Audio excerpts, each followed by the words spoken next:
My next interview is one of your crowd favorites. Dr. Rashawn Ray is the David M. Rubenstein Fellow in Governance Studies at the Brookings Institute. He is an associate professor of sociology at the University of Maryland. He has a lot of other impressive titles and accolades, including runs Context Magazine. But you guys know him as the expert who comes on here and gives us real talk and an opportunity to discuss a lot of the racial justice issues taking place in the country right now. And Rashawn, I'm really glad that you're taking the time to talk to us today. Thanks for being here. Well, thank you for having me. It is always a pleasure. I really enjoy talking to you, and I definitely always hearing what your viewers have to say. Let's talk about your proposal. And I know that you have laid out in detail what you think police reform should look like. Would you take us through it and explain sort of the component pieces? Yeah, so the first big thing, I think we can just circumvent, in a sense, qualified immunity by restructuring civilian payouts for police misconduct. Would you just do a moment explaining qualified immunity? Yeah, so qualified immunity is the piece of legislation that absolves law enforcement from facing any civil liability. In other words, they can't be sued financially for hurting someone. But that doesn't mean that people can't sue. And when people sue, then they sue the city or the county, whatever the municipality is. And then taxpayers actually pay that civil payout. So if we take one of the largest ones, Corinne Gaines in Baltimore, who was killed holding her 4-year-old son in her hands, and he was actually hit with bullets, that her family was awarded $36 million. A judge originally ruled that Baltimore didn't have enough money to pay her or pay her family, right? So this is going back and forth. So, I mean, we're talking about a lot of money because this $36 million is coming from taxpayer money in Baltimore. I think regardless of which side of the aisle people are on, people don't want millions of dollars in tax money going to pay for someone's family because the police officers killed someone. I think a lot of people think there should be some type of recourse for that. They just think that it shouldn't be their tax money. So what I propose is shifting away from tax money to police department insurance policies. Some people have also said that police officers should have their own malpractice insurance. I'm not against that, but I'm particularly in favor of police department insurance policies. This is similar to what happens in healthcare. You go to the doctor, something happens. Yes, you can sue the doctor, but you more so sue the hospital.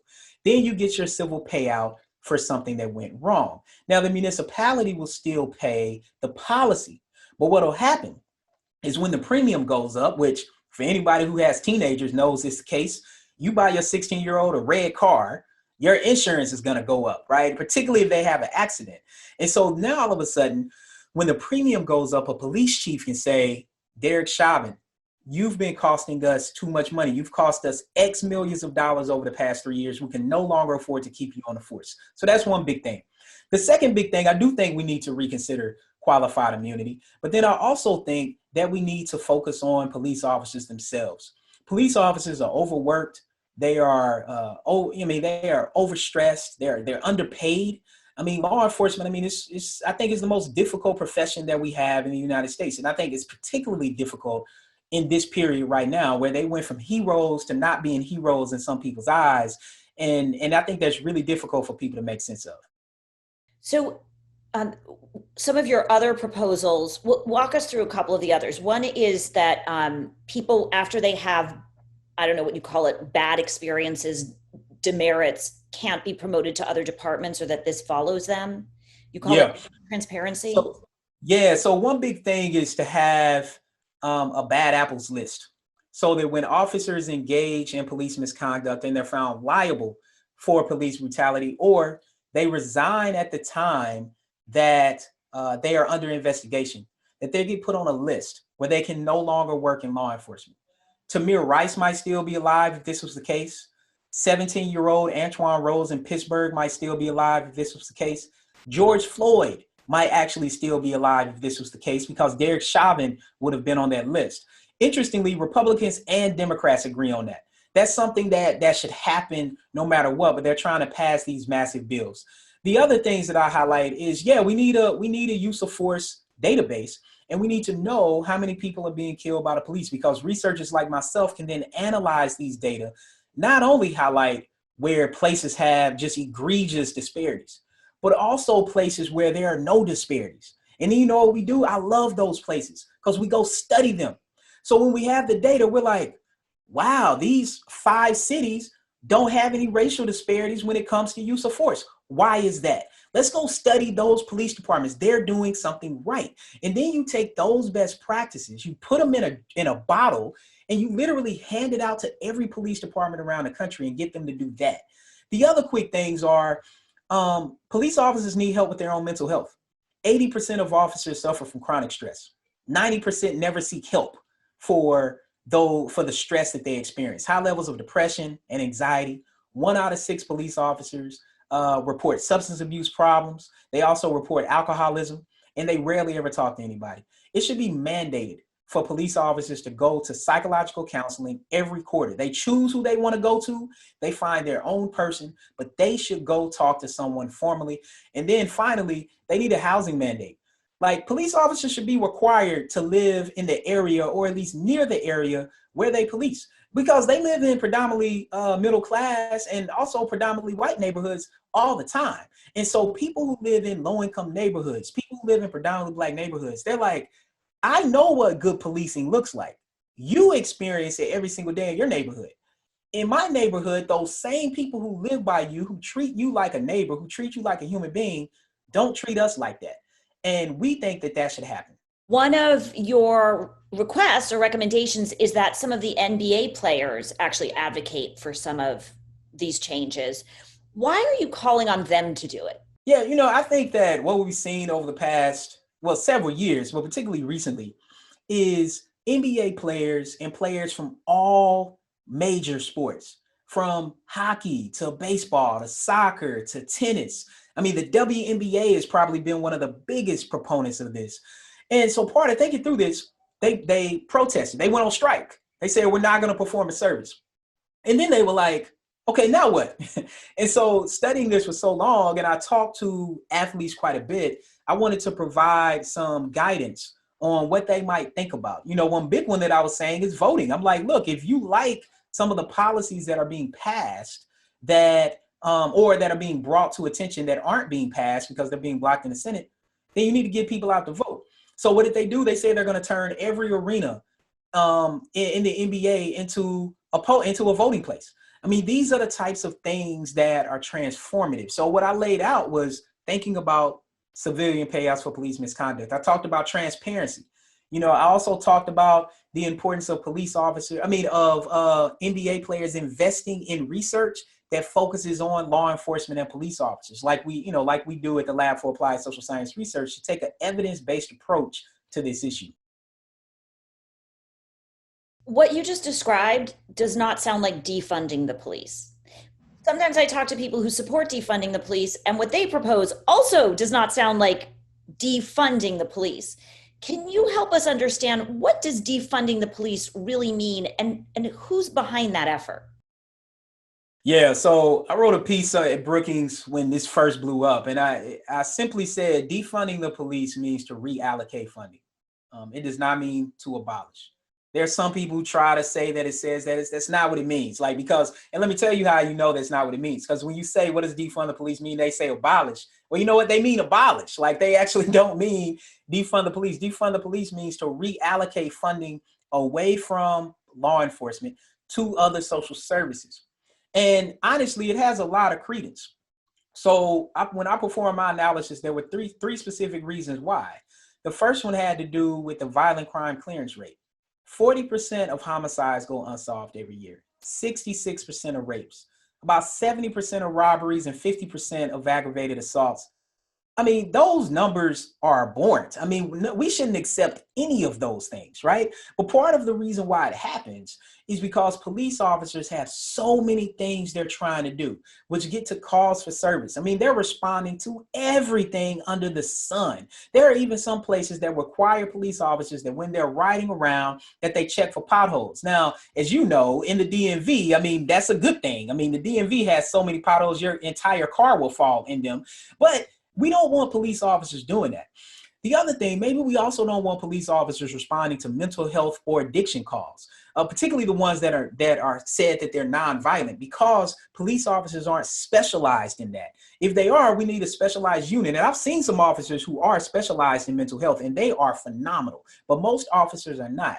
So what people are saying is that we take a market-driven approach to each municipality, look at calls for service, look at violent crime clearance rates, look at response times, and based on that, make localized decisions on whether or not money should be reallocated away from law enforcement to other social services. In addition to reallocating, we also need to shift within police departments.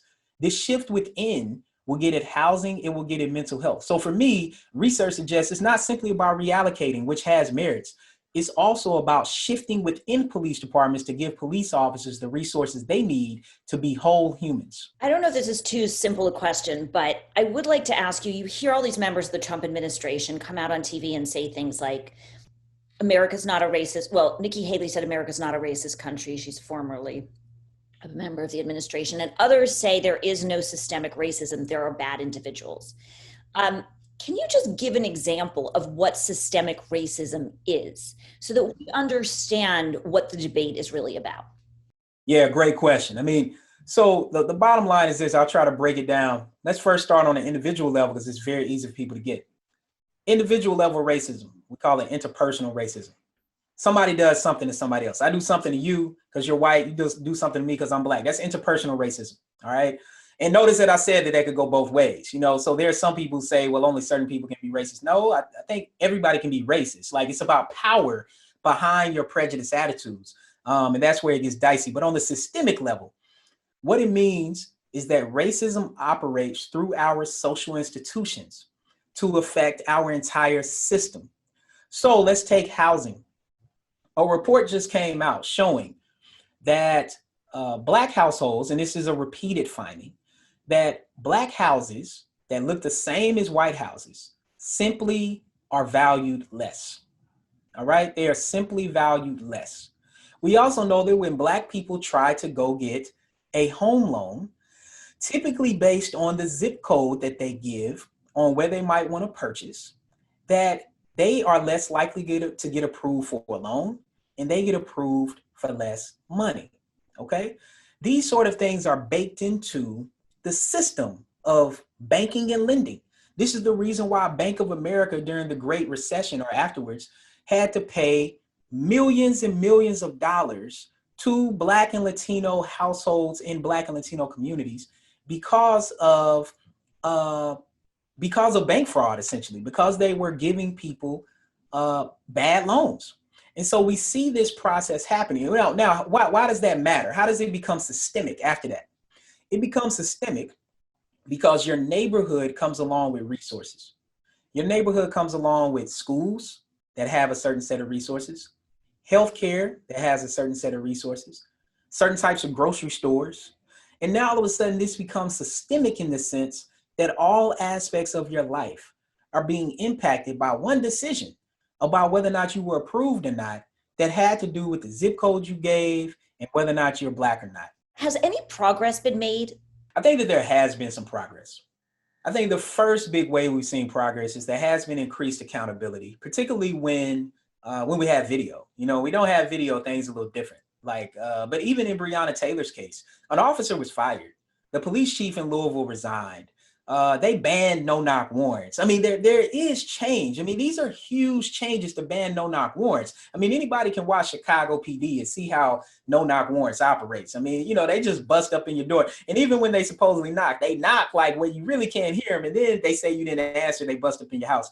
In Minneapolis, they fire 4 police officers. They are currently charged. We see these particular changes that's happening. We also know on Capitol Hill that on the Senate side, they had the Justice Act. It didn't pass, but you know what? It had a lot of things in there that Democrats liked. So Democrats and Republicans agreed on a lot. On the Democratic side in the House, they passed the George Floyd Justice and Policing Act, which they passed deliberately and symbolically on what would have been Tamir Rice's 18th birthday. 6 years ago, Tamir Rice was the 12-year-old who was playing with a toy gun in Cleveland and was killed by a police officer, an officer who shouldn't even have been on the force because he had resigned from a previous or let go from a previous police department for being unfit mentally. There are two differences between Republicans and Democrats. On the Democratic side, they want to end qualified immunity. On the Republican side, they want to continue to incentivize law enforcement, meaning incentivize police departments to do what a lot of people, including a lot of Republicans, think that they should just do, like report use of force, like report number of times that a police officer killed somebody. Like these things actually aren't mandated to report. And a lot of people don't know that. So we know how many people get killed by jellyfish every year. But the federal government does not collect information on how many people are killed by police. Democrats say that we should end qualified immunity, that we should create a national database of use of force and a national database of bad apples. Republicans agree with those last two things as well. Both groups also agree to ban no-knock warrants and require body-worn cameras and implicit bias trainings. So there are a lot of things that they agree on, but the incentivizing of qualified immunity is a big deal. So this is what Democrats are doing right now. They could compromise and just sign a bill with all those things that are similar. But what they're trying to do is see what happens in November. Because if Biden wins and the Senate flips, then George Floyd Justice and Policing Act becomes law. If it doesn't, then they just compromise with Republicans in the Senate, which they could do this now, but they don't want to do that at this particular point.